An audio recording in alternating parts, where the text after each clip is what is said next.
ምን አይነት ጨካኝ አባት ብትሆን ነው ልጅህን እንደ ሰራተኛ ቤት ውስጥ ያስቀመጥካት? እያለው ሲጠይቀው አቶ ታዴም እጅግ ይደነግጣል።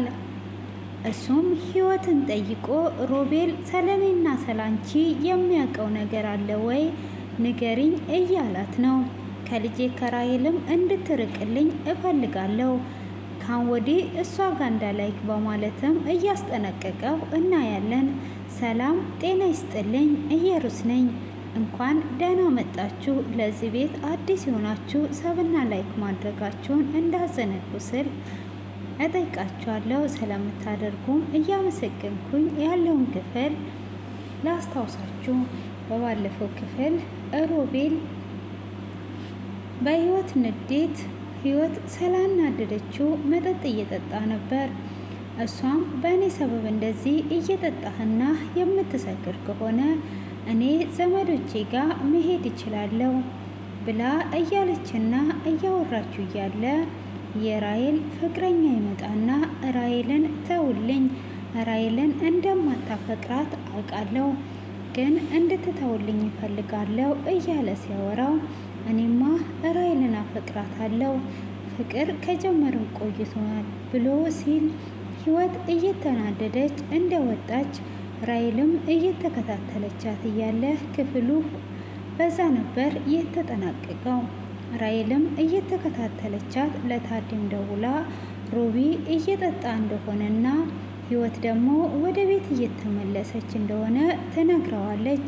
አንቺ ህይወትን ተከታታያት፣ እኔ ደግሞ ሮቤል ምን ላይ እንዳለ አየዋለሁ፣ እኔ እከታተለዋለሁ ብሏት ነበረ። እሷም እሺ በቃ ወንድሜ እንደዛ ካልከኝ እኔ እከታተላታለሁ በማለት ህይወትም አባቷን የረገጠችውን ምን አይነት ክፉና ጨካኝ ብሆን ነው እሱ እንኳን ለእኔ ክፉ ቢሆን እንዴት ነው አባቴን የምረግጠው? አባቴን ይቅርታ መጠየቅ አለብኝ፣ ትክክል አልሰራውም በማለት አባቷንም ፈልጋ አባዬ ይቅርታ አድርግልኝ፣ እኔ እኮ ልትገለኝ ስትል ነፍስ ሲይዘኝ ነው የረገጥኩ፣ አጥፍቻለሁኝ፣ በጣም ይቅርታ አድርግልኝ በማለትም ትጠይቀዋለች። ይቅርታን የፈለግሽው? ይቅርታ አላረግልሽም። እንዴት ነው የምትረግጪኝ? እኔ ፍጹም አባትሽ አይደለሁም፣ በቃ ተይኝ ብሎ ይላታል። እኔ ሌላ አይደለም ፈልገው፣ በቃ አጥፍቻለሁ፣ ይቅርታ አድርግልኝ በማለትም ትጠይቀዋለች። እሺ ይቅርታ አረግልሻለሁ፣ ግን እናትሽ ሰለኔና ሰላንቺ ምን ታውቃለች ሲል እኔ ለእናቴ አንተ እንድትቀበልከኝ ነው የነገርኳት። ስለዚህ ምንም አታስብ፣ እኔ ለትዳር ስለተጠነቀቅኩልህ ነው ሁሉንም ነገር ዝም ብያለሁት። አሁን ግን አንቀይን ስጣጣር ነው የረገጥኩ በማለትም ይቅርታ ትጠይቀዋለች። አሁን አርፈሽ ተቀመጪ፣ ለማንም እንዳትናገሪ፣ እስካሁንስ ለማንም አልተናገርሽም ወይ ብሎ ሲላት እኔ መናገርና መበጥበጥ ብፈልግ እኮ እስካሁን ድረስ ለምን እቆያለሁ? ሁሉንም ነገር ለፍርዬ እኮ መንገር እችል ነበር ስትለው እሺ በቃ ብሎ እየሄደ እያለ ማርታን ያገኘታል። ማርታም ወንድሜ ከዚች ልጅ ጋራ ምንድን ነው የምሰራው ብላ ስትል አይ ይቅርታ ልትጠይቀኝ ጠርቷኝ ነው። አይ ለይቅርታ ብቻ ይመስላል እንዴ ወንድሜ? የፈለገች ብቻ እንዳታስገድል እኔ ፈራሁኝ ብላ ስትል አይ እህቴ እንደዚህ አትፍሪ፣ ህይወት እኮ ንጹሕ ልብ ነው ያላት። አሁን በመጸጸቷ ይቅርታ ጠይቋ ነው።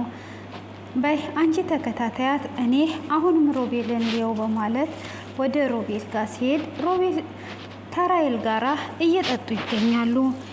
በዚህንም ሰዓት ታዴ እጅግ ይፈራል።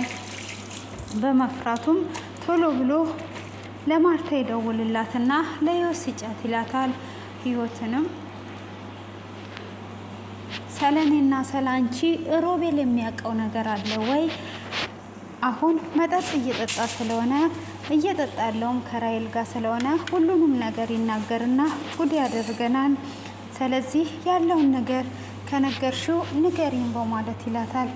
አባዬ ምንም አታስብ፣ እኔ ለማንም አልነገርኩም፣ ብላ ስትለውም ከይ በኋላ ነግረሽው ከሆነ ንገሪኝ ብሎ ይላታል። አይ ለማንም አልነገርኩም በማለትም እንግዲህ ሮቤልም እዛ ጠጥቶም ሰክሮ ከራይል ጋር ይገኛል። እሱን ካየው በኋላ ትቶት ወደ ቤት ይመለሳል። ቤትም ከተመለሰ በኋላ ሮቤልና ራይል አንድ ላይ እንዳሉ ማርቲ ለፍርዬ ትነግራታለች። መጠጥ እየጠጡ እንደሆነ እንዴት ነው ከሷ ጋር የሚጠጣው በማለትም እጅግ ትናደዳለች። ህይወትስ ብላ ስትል ህይወት ቤት ናት፣ እንዴት እሷን እዚህ አስቀምጦ ከዛችኛዋ ጋር ይጠጣል በማለት በመናደድ ወደ ህይወት ጋር ትሄዳለች። ህይወት ጋርም እንደሄደች አንቺ ለምንድን ነው ሰብስበሽ የማትዩ? ለምን ከልጄ ጋር እንዲሄድና እንዲጠጣ ፈቀድሽለት? አንቺ እዚህ ቁጭ ብለሽ ከሌላ ሴት ጋር ይጠጣል። አንቺ ሲጀመር እሱ ፈልገሽ አይደል ወይ ወደዚህ ቤት የገባሹ? ስለዚህ ከልጄ ላይ እንድትይዥልኝ ይፈልጋለሁ ብላ ትላታለች። ፍርዬ እኔ እኮ እንደዛ አስቤ አይደለም ወደዛ የሄድኩት ብላ ስትላትም ካዳ እንደዛ ካልሆነ ምን ልታደርጊ የዛን ቀን ወደዚህ ቤት መጣሽ? ስለዚህ የሆነ ነገር አለ። አሁን ከልጄ እንዲርቅልኝ አድርጊ፣ የትምህርቱን ሁሉ እኔ እችልልሻለሁ፣ አንቺ እንደፈለግሽ መሆን ትችያለሽ ብላ ስትላት እኔ እኮ የመጣሁት ወንድ ፍለጋ ወይም ደግሞ ለሌላ ነገር አይደለም። እኔ የመጣሁት እናንተና ትምህርቴን ለመማር እንጂ የመጣሁት እንደዚህ አይደለም። እሷን አዝነሽና ከልክለሻት እኔ እንድበላሽ ነው ወይ ብላ ስትላት ሮቤል አንቺን አይጎዳሽም፣ አንቺን ስለሚያፈቅርሽ ምንም ሊያደርግሽ አይችልም። ስለዚህ እሷን ብቻ ያዥልኝ፣ ከልጄ ከልኪልኝ፣ እኔ የትምህርት ቤትሽን ወጪ እችልልሻለሁ፣ ካለበለዛ ደግሞ ምንም አይነት የትምህርት ቤት ወጪሽን አልችልልሽም በማለት ትናገራታለች። እሷም እሺ በቃ አስብበታለሁም በማለት ካለች በኋላ እትዬ ለልጇ እንደዚህ ሆነች፣ ለእኔ ግን ምንም ነገር አላለችም በማለትም እጅግም ውስጧ ላይ ብታዝንም እሺ ብላ ትገኛለች። ሆኖም አሁን ላይ እንግዲህ ሮቤል ሰክሮ አንቺ የኔ ቆንጆ ነሽ እያላትም ይገኛል። ህይወትም አሁን ልትሄድ ነው ወደ ዘመዶቿ ብላ ስትል አይ እንደዛ ከሆነ አሪፍ ነው ትሂድ ብላ ትለዋለች። ለምንድን ነው የምትሄደው? መጀመሪያ ለምን እኔ ቤት መጣች? አይ እሱ ቤት ካልሄድኩ ብላ እኮ ነው የመጣችው። ስለዚህ አሁን ተዋት፣ አንተ ምን አጨናነቀ ስለሷ ብላ ስትለውም አይ ማወቅ እፈልጋለሁ፣ መጀመሪያ ለምን መቷን አሁን አልሄድም የምትለው? አሁን ደግሞ ሄዳለሁ ብላ እያስቸገረች ነው ያለችው ለምንድን ነው በማለትም ግራ ቢጋባም እሷን ተዋት፣ አሁን እኛ ጥሩ ጊዜ እያሳለፍን ነው፣ እኔ እኮ በጣም ነው ወደ እያለችውም ትነግረዋለች።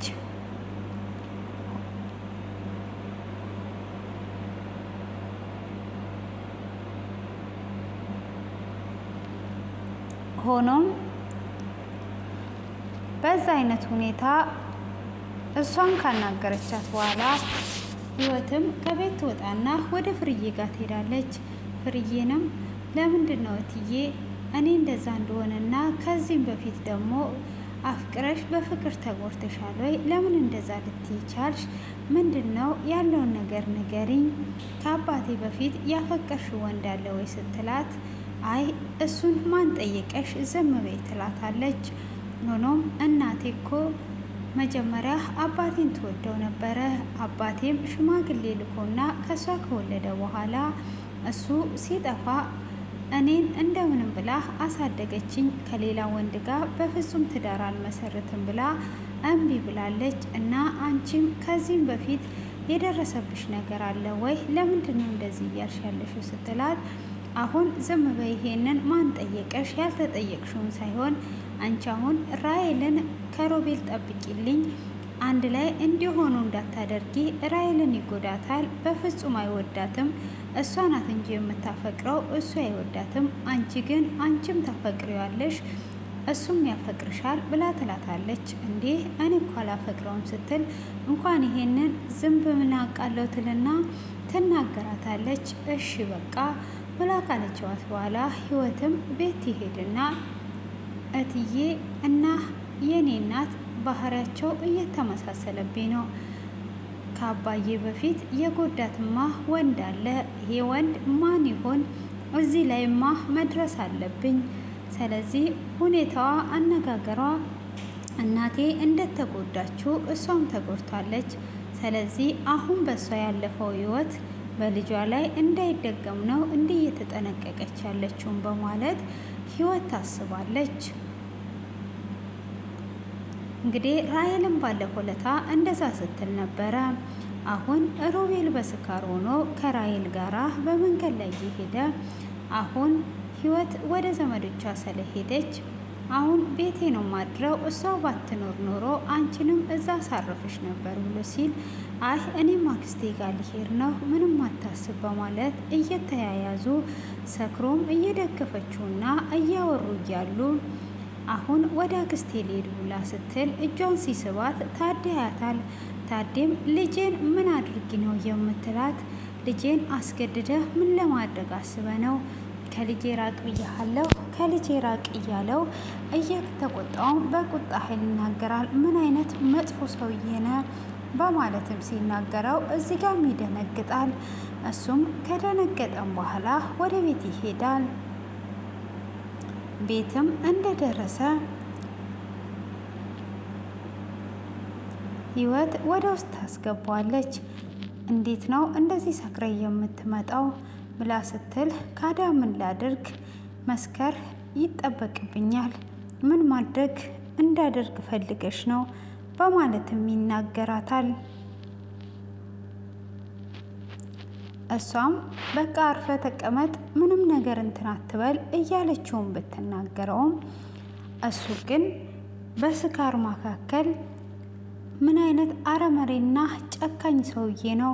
እንዴት ነው የገዛ ልጁን ሰራተኛ አድርጎ የሚያስቀምጥ? ይህ አባቴ ነው ብለሽ ታወሪያለሽ ወይ? ከዚህም በኋላ ከኔ ጋር ነው መነጋገር ያለበት፣ በፍጹም አልለቀውም ይላታል። እባክህን ተው፣ አሁን እሱን ተውና ወደ ራስ ተመለስ። እትዬ እንኳን ከራሔል ጋራ እንዳትሆን እያለች ነው። ስለዚህ እኔ የሚጠብቀኝ ወላጅ ስለሌለ እኔ ዝም ተብያለሁ። አንተ ብዙ ችግር አለብህ፣ ስለዚህ ራስን ጠብቅ እያለችውም እየተናገረችው ትገኛለች። እሱም ምንም አያሳስብሽ፣ ከዚህም በኋላ ያለው ሁሉ አሁን ማንም አንቺን መናገር ሆነ ምንም ነገር ማድረግ አይችልም እያላትም ይገኛል።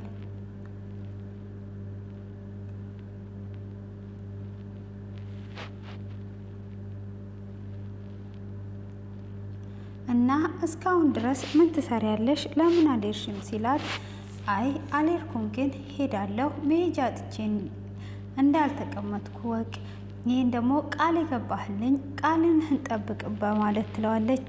ግን እሱ ቃሉን እየጠበቀም አልነበረም። ሰላም ሰላም፣ ውድ የተከበራችሁ ቤተሰቦቼ ለዛሬ ያዘጋጀውላችሁ ይሄንን ይመስላል። እንግዲህ ህይወትን በስተመጨረሻ ሁሉንም ነገር ሊናገር ተስማምቶ ይገኛል። ይሄን ለመናገር እያሰበ ነው። እንግዲህ ውድ ቤተሰቦቼ ይህንን ይመስላል ማለት ነው። ከዚህ ክፍል ምን እንደተማራችሁ ኮሜንት ላይ እንድታስቀምጡልኝ ስል በትህትና እየጠየቅኳችሁ ስለምታበረታቱኝም ከልብ አመሰግናለሁ። መልካም አዳር፣ መልካም ቆይታ። እንግዲህ አካባቢያችን ላስጎበኛችሁ ሳስብ ለካ ካሜራ አልነበረም። ወደ ክላስ እየሄድን ነው። ብርድ አለ፣ በጣም ብርድ አለ። ይሄ ደግሞ አየር እንግዲህ ባለፈው ለታ እዚህ ዱባይ ላይ ሙሉ ለሙሉ እየመጣ ነው። ያላያችሁ በዛው ጎበኙት። ሳላስታውሳችሁ ሳልነግራችሁ አላልፍም ብዬ ነው ማለት ነው። እና በጣም ደስ የሚል አየር ነው ያለው።